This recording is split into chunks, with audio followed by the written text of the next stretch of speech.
Bonjour aux auditeurs de Radio Arc-en-Ciel et les amis de Jésus et mon guide. C'est Néline et Evelyne avec vous. Aujourd'hui, nous fêtons les Fabiens et les Sébastien. Un petit coucou particulier à mon neveu Fabien et à ceux qui fêtent leur anniversaire. Joyeux anniversaire.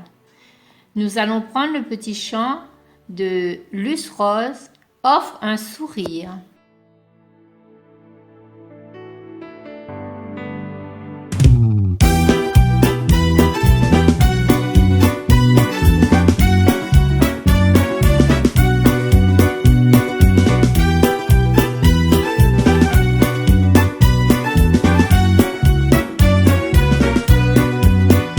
Un sourire peut changer une vie, le sourire que nous donne un ami.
Bonjour aux auditeurs de Radio Arc-en-Ciel et de Jésus est mon guide. Bonjour Evelyne, c'est Néline et Evelyne avec vous. Lecture du premier livre de Samuel, chapitre 18, versets 6 à 9 et chapitre 19, versets 1 à 7. En ces jours-là, au retour de l'armée, lorsque David revint après avoir tué le Philistin, les femmes sortirent de toutes les villes d'Israël à la rencontre du roi Saül pour chanter et danser au son des tambourins, des cris de joie et des cymbales. Les femmes dansaient en se renvoyant ce refrain. Saül a tué ses milliers et David ses dizaines de milliers. Saül le prit très mal et fut très irrité. Il disait: à David on attribue les dizaines de milliers et à moi les milliers. Il ne lui manque plus que la royauté. Depuis ce jour-là, Saül regardait David avec méfiance. Saül dit à son fils Jonathan et à tous ses serviteurs son intention de faire mourir David. Mais Jonathan, le fils de Saül, aimait beaucoup David et il alla le prévenir. Mon père Saül cherche à te faire mourir. Demain matin, sois sur tes gardes, mets-toi à l'abri, dissimule-toi. Moi, je sortirai et je me tiendrai à côté de mon père, dans le champ où tu seras. Je parlerai de toi à mon père, je verrai ce qu'il en est et je te le ferai savoir. Jonathan fit à son père Saül l'éloge de David. Il dit: que le roi ne commette pas de faute contre son serviteur David, car lui n'a commis aucune faute envers toi. Au contraire, ses exploits sont une très bonne chose pour toi. Il a risqué sa vie, il a frappé à mort Goliath le Philistin, et le Seigneur a donné une grande victoire à tout Israël. Tu l'as vu, et tu en as été heureux.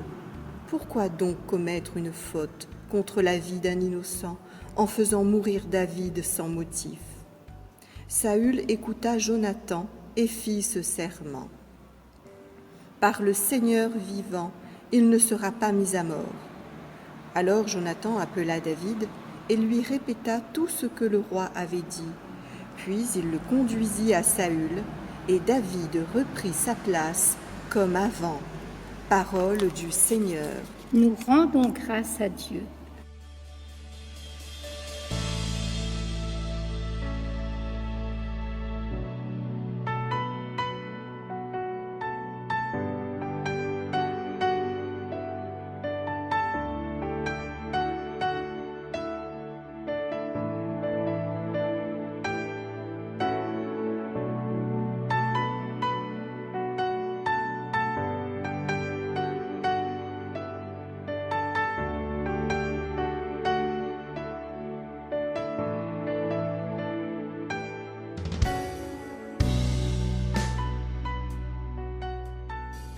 Dans le livre de Samuel, souvent on entend invraisemblablement des choses un peu difficiles sur David et Goliath.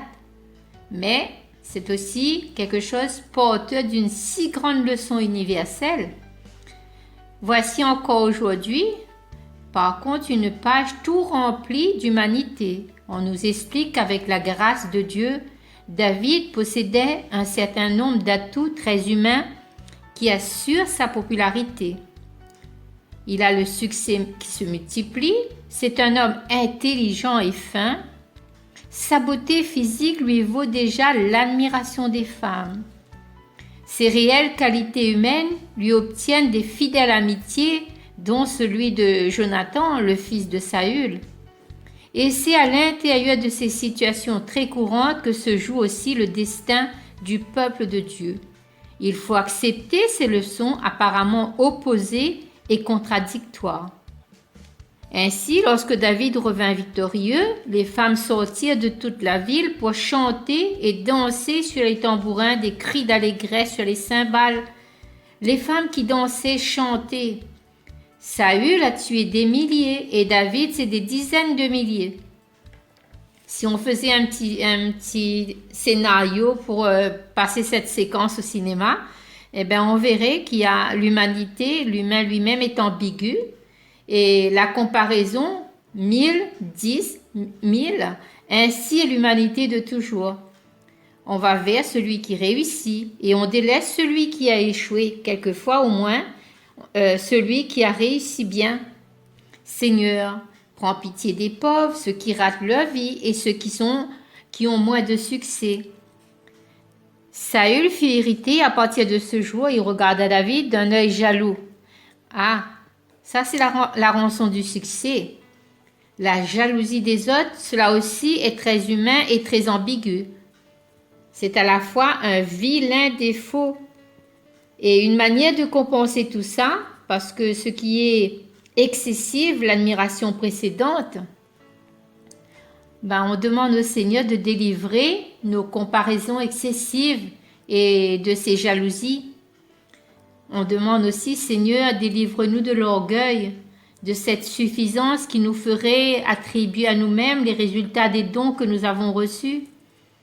Et se poser la question, qu'as-tu que tu n'aies reçu de Dieu? Et si tu l'as reçu, pourquoi te vanter comme si tu ne l'avais pas reçu?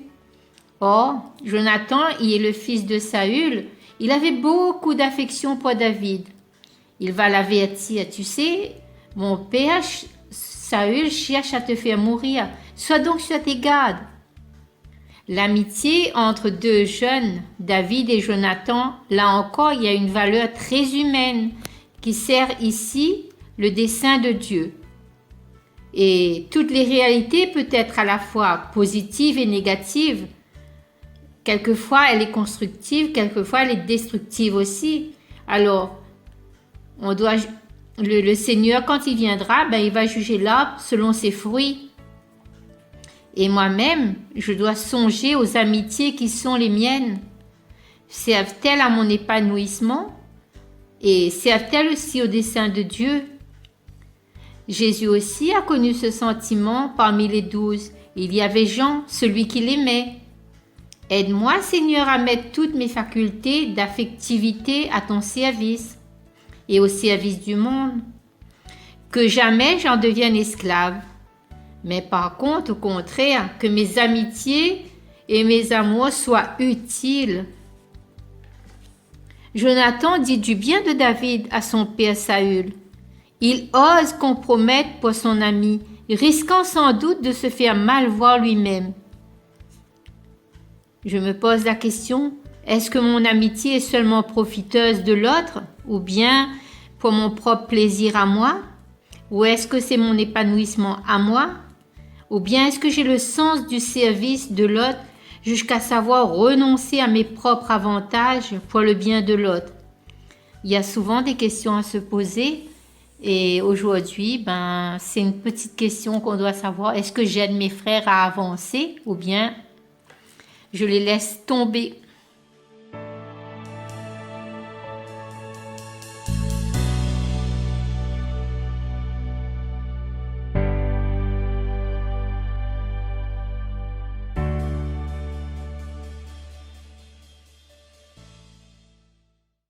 Sur Dieu je prends appui, plus rien ne me fait peur. Sur Dieu je prends appui, plus rien ne me fait peur. Pitié mon Dieu, des hommes s'acharnent contre moi. Tout le jour ils me combattent, ils me harcèlent. Ils s'acharnent, ils me guettent tout le jour. Mais là-haut une armée combat pour moi. Sur Dieu je prends appui, plus rien ne me fait peur. Toi qui comptes mes pas vagabonds, recueille en tes outres mes larmes. Le jour où je l'appellerai, mes ennemis reculeront, je le sais, Dieu est pour moi. Sur Dieu je prends appui, plus rien ne me fait peur. Sur Dieu dont j'exalte la parole, sur Dieu je prends appui, plus rien ne me fait peur, que peuvent sur moi des humains. Sur Dieu je prends appui, plus rien ne me fait peur. Mon Dieu, je tiendrai ma promesse, je t'offrirai des sacrifices d'action de grâce, car tu m'as délivré de la mort et tu préserves mes pieds de la chute. Sur Dieu je prends appui, plus rien ne me fait peur. Sur Dieu je prends appui, plus rien ne me fait peur. Merci à tous et merci à Evelyne de m'avoir accompagnée dans cette petite séquence. Nous allons nous quitter maintenant sur un petit chant de Luce. Seigneur, que ma vie soit miséricorde. Au revoir à tous et à la prochaine. Bonne et sainte année à vous et qu'elle soit agréable à chacun de nous. Au revoir. Seigneur, Seigneur, que ma vie soit miséricorde, que ma vie soit miséricorde, miséricorde,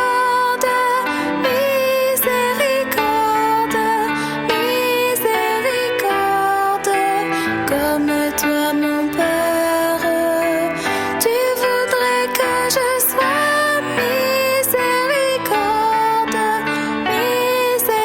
miséricorde, miséricorde, comme toi mon Père. Dans ma misère, Seigneur, je me suis tournée vers toi. Tu m'as pris dans tes bras. Tu m'as dit, ne crains pas. Montre-moi, Seigneur, ta miséricorde, ta miséricorde. Dans mes angoisses, Seigneur, tu viens m'apporter la paix. Ton regard de tendresse a chassé mes pauvretés. Seigneur, Seigneur, que ma vie soit miséricorde, que ma vie soit miséricorde, miséricorde, miséricorde, miséricorde,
Seigneur, Seigneur, que ma vie soit miséricorde,